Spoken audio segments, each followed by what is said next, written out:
Next on Life Focus. Does slavery still exist in America? If you live in a metropolitan area, if you live in a city, you probably live within 10 miles of a modern-day slave. Women exploited in prostitution, enticed, recruited, transported, and often kept by force. What makes me angry is they use people for profit. It's not a real choice. It's a choice made out of desperation. And that is the case around the world for the majority of women engaging in prostitution. It is a phenomenon known as sex trafficking, and it turns hurting young women into modern-day slaves. They didn't grow up as an 8-year-old going, I want to be a prostitute when I grow up. That'll be an awesome lifestyle. Yeah, that's what I want to do with my life. I'm not sure if I could describe what it feels like to be disposable. I am not worth anything except for how I look. That is my value in life. An all too common plight, and closer than you might think. The individual finds themselves exploited in the commercial sex industry in some fashion, whether it's street-level prostitution or exploitation in massage parlors or even strip clubs. Sex slavery in America. Next on Life Focus. Life Focus is sponsored in part by the Salvation Army, also sponsored in part by Porchlight Counseling Services, the Cassid Foundation in memory of Elizabeth, Peter, Hank, Sam, Joe, and Ben Willis, CADCOR, connecting communities to reduce substance abuse and violent crime, and the Edgar and Elsa Prince Foundation, a civic-minded organization supporting the community through faith. Are you touched by something you saw or heard on this program? Join us today in bringing the hope we have in Christ to viewers around the world. We would love to hear from you by contacting us at www.lifefocus.tv, where you can request prayer, sign up for our newsletter, or submit a story idea. And if you provide a gift of any amount, we will send you this free gift of 101 Bible promises for your every need. Every card offers encouragement to bring you closer to God and find the answers you've been searching for. At the same time, you'll be helping others learn how our prayers to Christ bring solutions to our lives. Visit our website at www.lifefocus.tv and hit the donate button.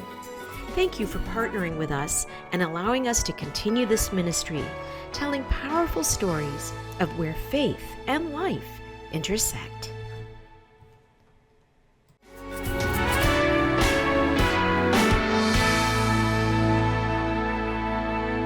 Welcome to Life Focus. I'm Dan Meyer.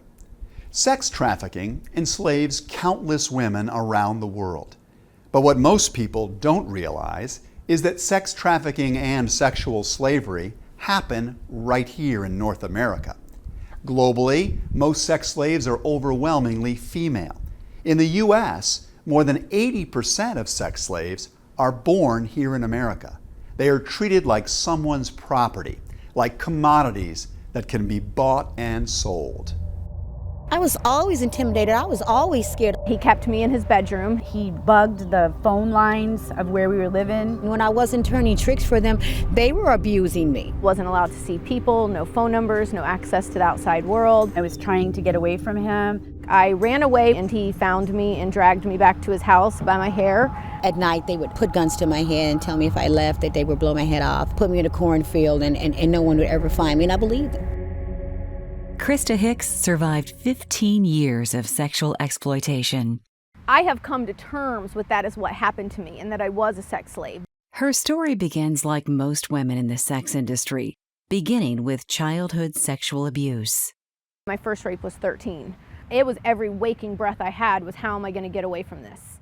What you have in many of these cases are a woman who was molested and raped as a child, okay, and she has already had her value defined for her by the abuser being associated with her sexuality. Becky Diamond, a licensed clinical psychologist, counsels women who survived sexual exploitation.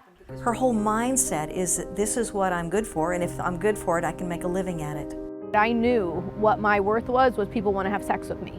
And I started to get smart, and what I learned was that If I chose the toughest, craziest guy and made him want me as a girlfriend, then I would only have to have sex with him. Now, I was raped probably 3 to 4 more times before I really narrowed it down of how to stop being raped.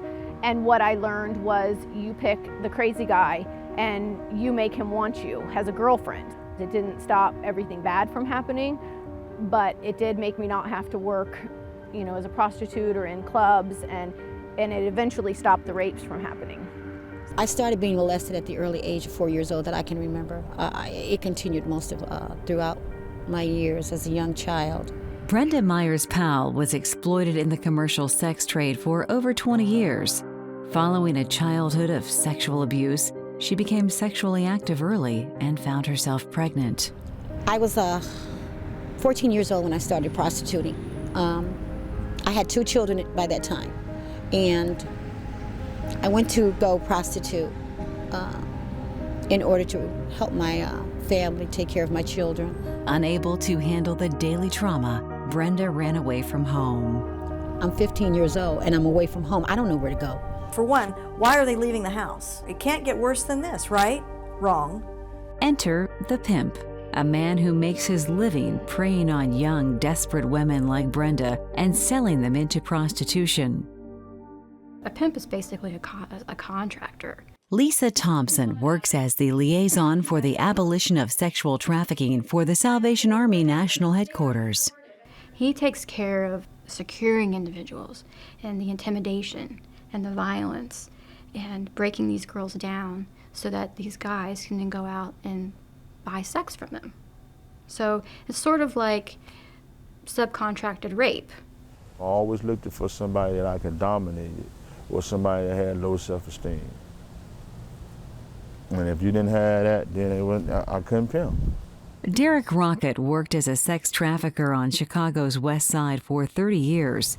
I never thought of him as nothing at that time because it was all about the money with me.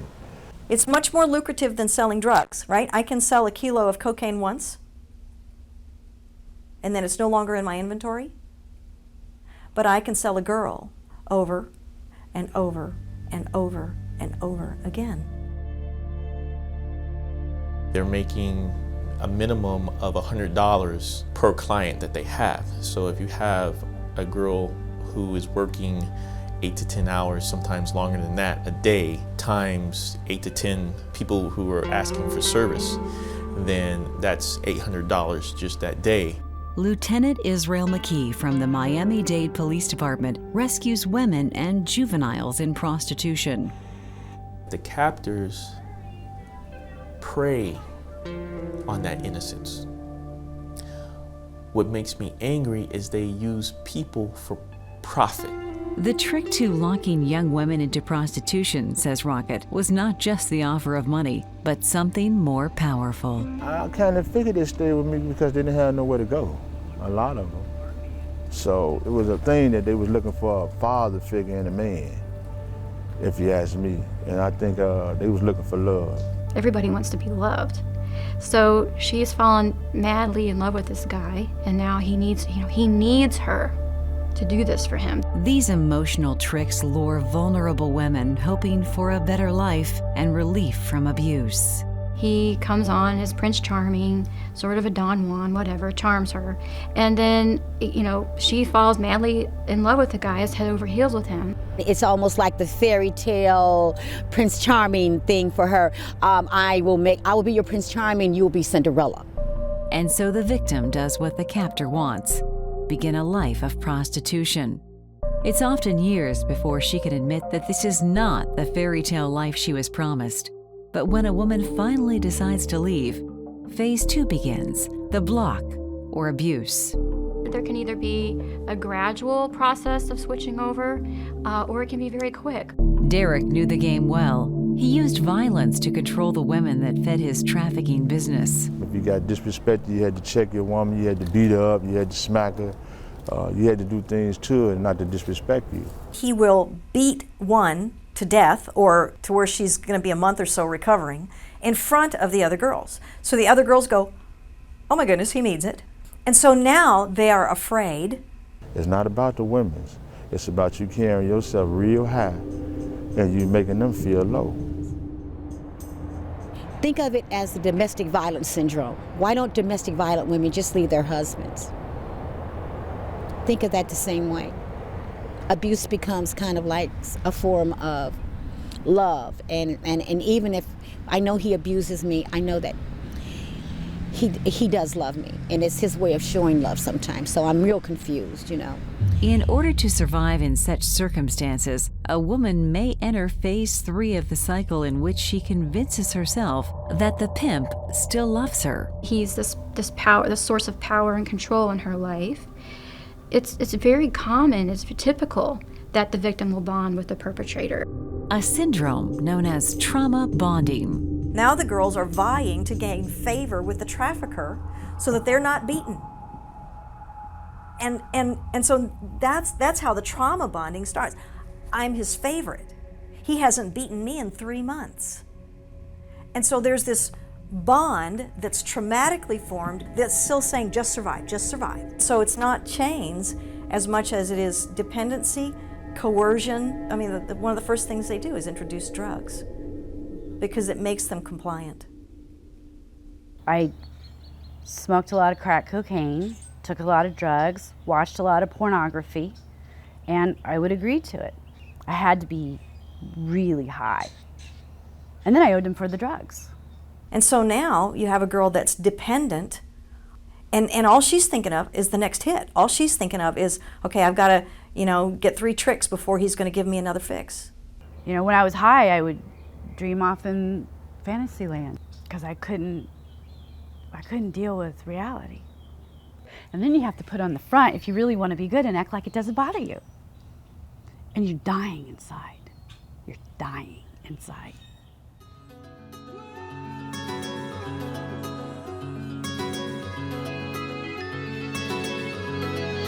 It took our producers nearly a year to find one police department willing to help us expose the dangers of sex slavery on America's streets. The Miami-Dade police allowed our cameras along on an undercover sting. This department leads the country in what they call a victim-centered approach, luring the women in order to capture their predators.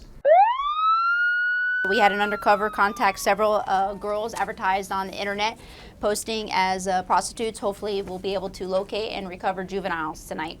FBI agent Sergeant Nicole Donnelly supervises the execution of undercover sex stings. Once the girl makes the proposition, the undercover gets propositioned in the room, the takedown signal is going to be called. It's going to be very quick. What we have learned from the captors is that they're organized. They're talking to each other. They're networking. They're sharing ideas. Well, if that's the case, by golly, we need to be doing the same. Lieutenant Israel McKee works with this well-trained team. FBI special agents and drug task force officers support the undercover police posing as a commercial sex buyer. Remember, when you're going through the hotel, do not have any police identifiers on, okay? Keep your gun hidden and your badges in going through the lobby, because the hotel do not know that we are officers at this time. We're looking for juvenile victims, underage girls who have been captive in this lifestyle. This team lures young women to capture their captors.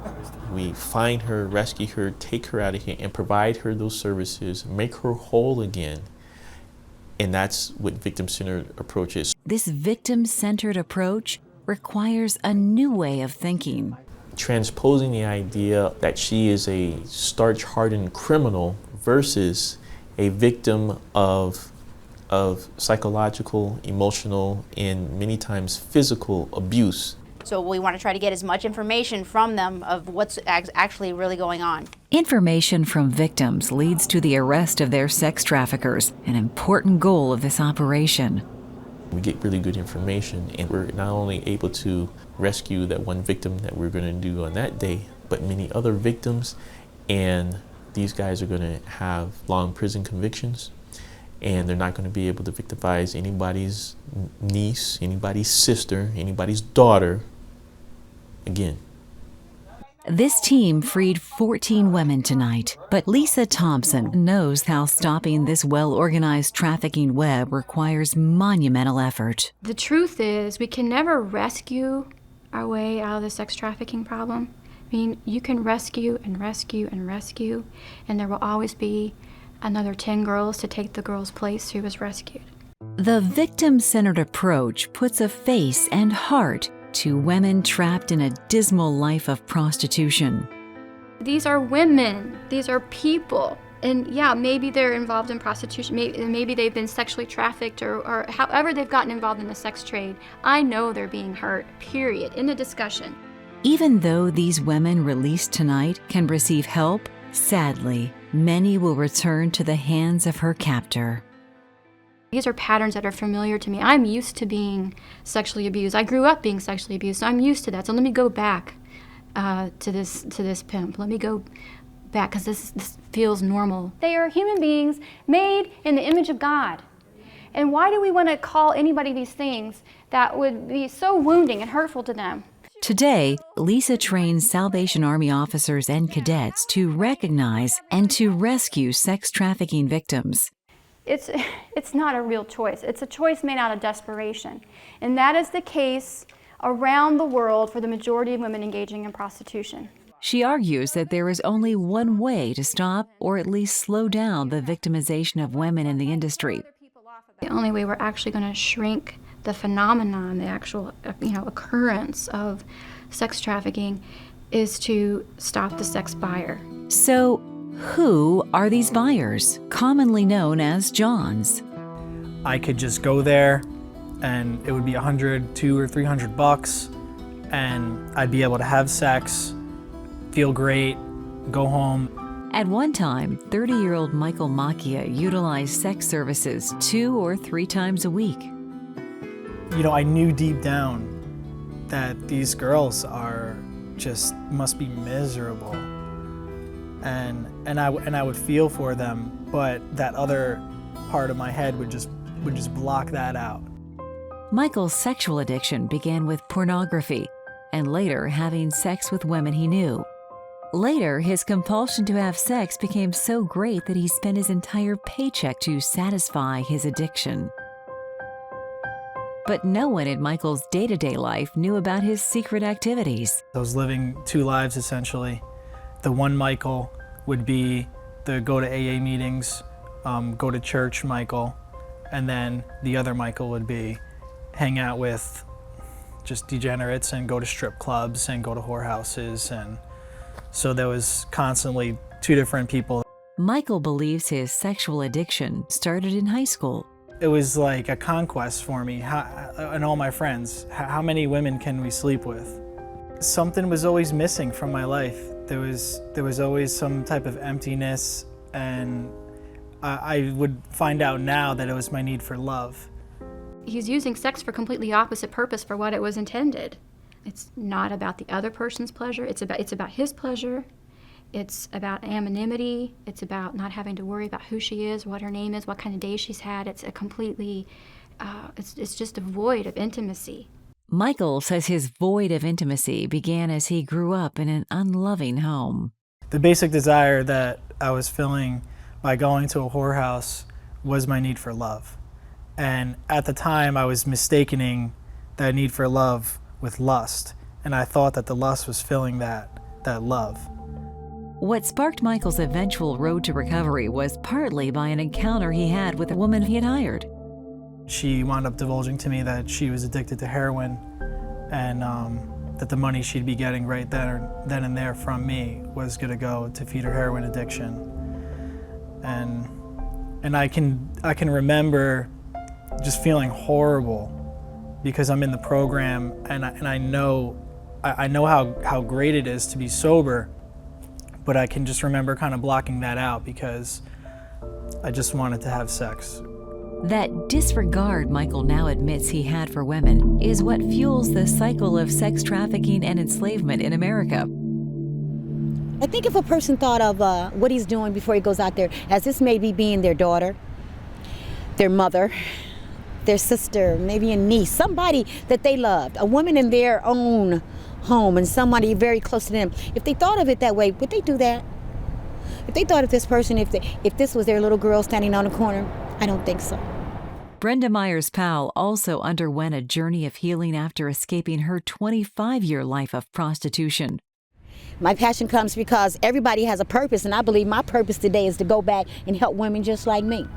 Today, she too works to help put an end to the industry that continues to steal so many young lives. I realize that if we don't get the tools to work against them, that there'll be more victims just like me.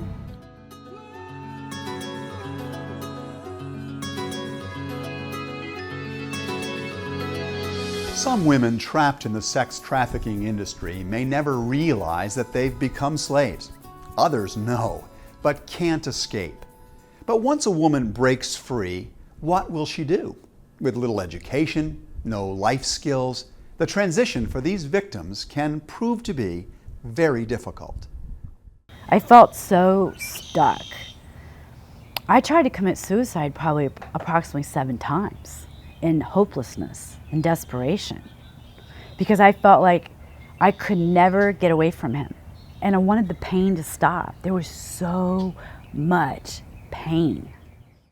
The final stage of the sexual exploitation cycle after the cop or lure, the lock, and the block is, for those who can make it, the escape.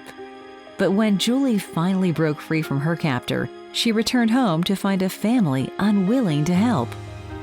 This is what happens with even domestic violence cases. People just get tired of you going back to the abuser. So they, basically say, don't come ask for help anymore.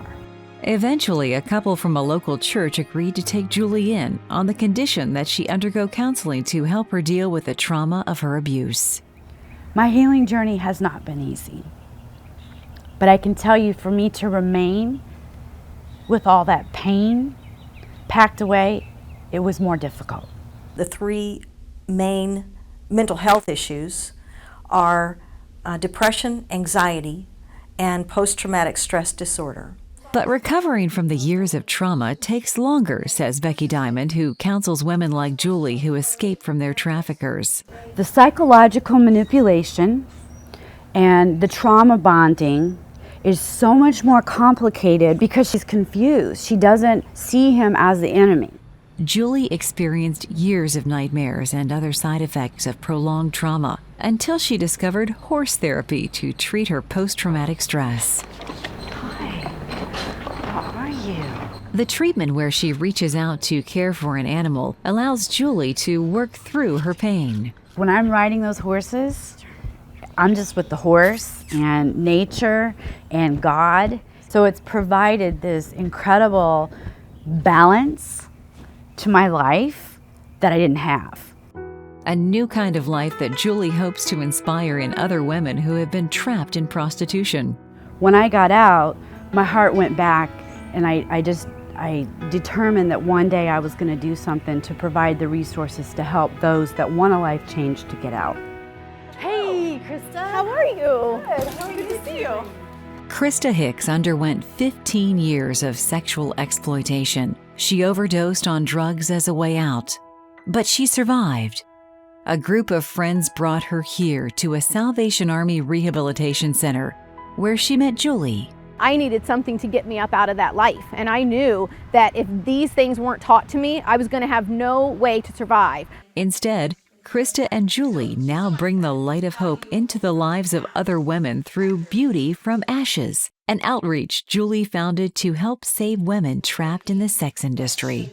Once my identity was found in Christ, I was able to go away for a year and put my trust in people who love God and know, it was going to be okay. Whatever happened when I came home, I was not going back to any kind of dark life.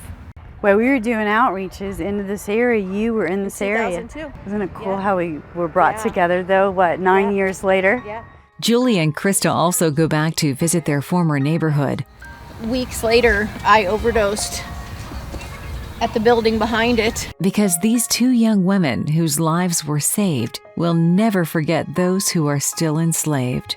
Tonight, these 2 friends and former sex industry survivors visit strip clubs where they meet women still trapped in the sex industry. Hi, how are you doing? Lots of times these girls that work in these strip clubs and that work in the adult entertainment industry, I don't want to say they've burnt bridges with their family, but some of them, they don't have the support systems that they need. They don't have that healthy community support system, and that's part of what Beauty from Ashes wants to provide to these girls. It will be a lot of hard work, but you can build a different life for yourself and your children, and you can make sure that drugs are nowhere near you and no one is forcing you to have sex, no one is raping you, no one is trying to buy you for your body, and instead you are building a career and going to school and having great care for your children, the thing that most people want, most mothers want. They do not believe that is possible. We see their potential, they're valued, and we're here to help you, and we're not going to give up on you. Are you touched by something you saw or heard on this program? Join us today in bringing the hope we have in Christ to viewers around the world. We would love to hear from you by contacting us at www.lifefocus.tv, where you can request prayer, sign up for our newsletter, or submit a story idea. And if you provide a gift of any amount, we will send you this free gift of 101 Bible promises for your every need. Every card offers encouragement to bring you closer to God and find the answers you've been searching for. At the same time, you'll be helping others learn how our prayers to Christ bring solutions to our lives.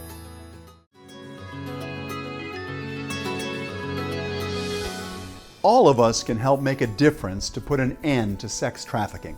The first step begins at home. As a parent, grandparent, aunt, uncle, or guardian, be sure children and young teens feel loved and safe at home. But beyond that, consider reaching out to someone who has escaped the life or who needs shelter. You can find a ministry in your own area that cares for sex trafficking victims. Making a difference in the lives of individuals always begins with a decision to care. More information about how you can help can be found on our website. For all of us here at Life Focus, I'm Dan Meyer, and we'll see you again next time. Telling stories of hope is made possible by generous viewers like you. More information on this program or how to order this and other episodes can be found online at www.lifefocus.tv. Please refer to the name of the program on the screen.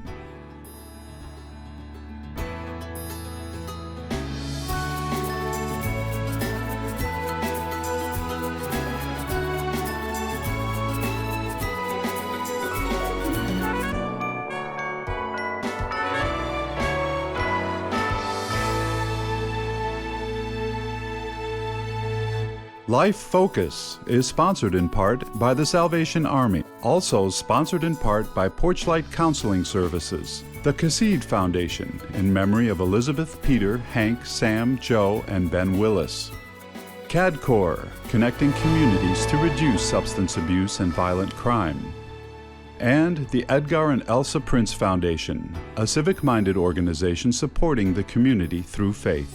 Pricing and ordering information for a DVD copy of this program are available on our website or by phone. The title of today's program is on the screen.